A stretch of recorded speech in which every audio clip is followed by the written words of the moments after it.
exploring what was possible when I was there, and then began the more formal discussions shortly after I left. And I support the Iran agreement. It put a lid on the nuclear weapons program, and it gives us the best chance to try to prevent Iran, not only from obtaining a nuclear weapon, but creating an arms race in the most dangerous region in the world.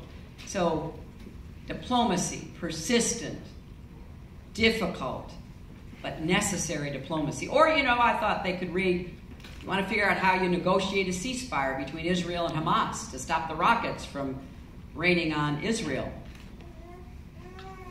I flew from Cambodia, where I was with President Obama, to Israel to try to negotiate a ceasefire in November of 2012.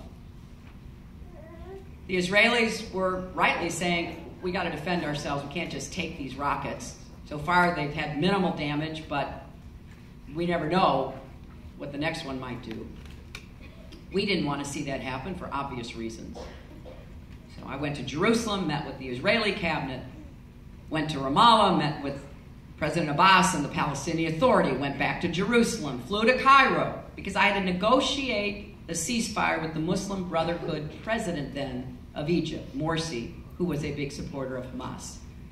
And it took hours and very little sleep.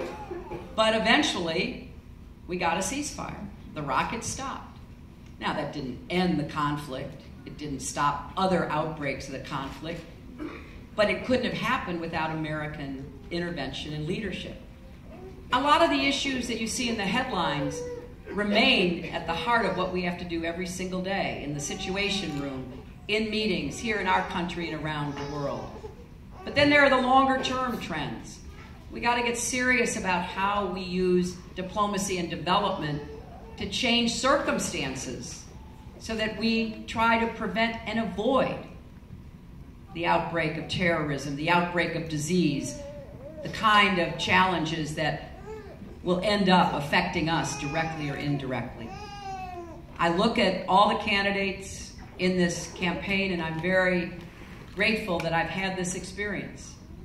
I've been in that Situation Room making really tough decisions. They don't get there if they're not tough decisions. Somebody else decides them, or we sign off on them, but you get there. It's like the bin Laden decision. There was nothing at all preordained about what the outcome would be. We had intelligence. Was it good intelligence? We had to test it. Was it what they call actionable intelligence? In other words, could we act on it? We thought we had a real trail to bin Laden in that military garrison town in Abbottabad, Pakistan. But could we do anything about it? So I was asked to be among the very small group of advisors to weigh the intelligence, weigh our options, and advise the president. It was hard. I couldn't talk to anybody. It was totally off the books.